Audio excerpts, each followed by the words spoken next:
এই শাপলা আর চা বাগানের দৃশ্য খুবই চমৎকার। এই দৃশ্য থেকে আপনাদের সবাইকে অনেক অনেক শুভেচ্ছা।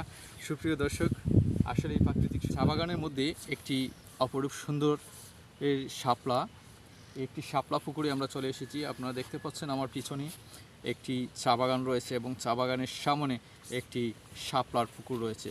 এই শাপলা ফুলে ভরে আছে এই শাপলা পুকুর। এই শাপলা পুকুরে আমরা ঘুরতে এসেছি। আসলে খুবই চমৎকার লাগছে। এই শাপলাগুলো আসলে সব শাপলাগুলো ফুটে আছে। আপনারা যে কেউ চাইলে এই সৌন্দর্য দেখতে চাইলে আপনারা আসতে পারেন। আপনারা যারা এই জায়গায় আসতে চান অবশ্যই আপনারা কমেন্ট করে জানাবেন। যদি আপনারা কমেন্ট করে জানান তাহলে অবশ্যই আপনাদেরকে আমরা লোকেশন বলবো। এই মুহূর্তে আমরা ভিডিওর মধ্যে লোকেশন বলছি না এটা কোথায়।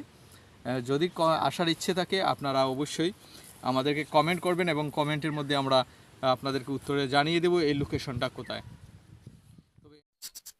দর্শক, এই যে আপনারা দেখতে পাচ্ছেন ছোট্ট একটা ঝিলের মধ্যে প্রচুর পরিমাণ লাল শাপলা।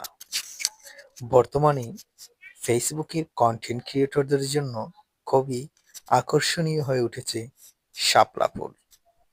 কেননা কন্টেন্ট ক্রিয়েটররা এখন শাপলা ফুল দেখতে এবং শাপলা ফুলে ভিডিও করতে, কেউ চাচ্ছেন সিলেটের সেই জনতার ডিবির হাওরে, আবার কেউ বা সোনারুঘাটের শাপলা বিলে। কিন্তু আমি আজকের এই ছোট্ট ভিডিওটি করেছি আপনাদেরই পাশে একটি চা বাগানের এই ছোট্ট ঝিলে প্রচুর পরিমাণ শাপলা। খুবই চমৎকার ভাবে শাপলাগুলো ফুটে আছে। চারদিকে সবুজ চা বাগান, আর মধ্যেই এই ছোট্ট ঝিলের মধ্যে প্রচুর পরিমাণ শাপলা। এমনিতেই সবুজের প্রকৃতি চতুর্দিকে খুবই সুন্দর, খুবই মন মাতানো পরিবেশ। তার মধ্যে এই শাপলা ফুলের এই ঝিল ভালো লাগাকে যেন আরো রোমাঞ্চকর করে তোলে। তাই তো আজ আমরা গিয়েছিলাম এই ঝিলটিতে শাপলা দেখতে।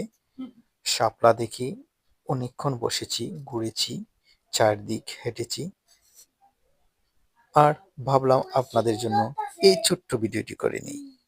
দর্শক, আপনারা যারা অবশ্যই এই জেলটিতে আসতে চান আমাদেরকে কমেন্ট বক্সে জানাবেন, আমরা আপনাদেরকে লোকেশনের টোটাল ডিটেলস দিয়ে দেব।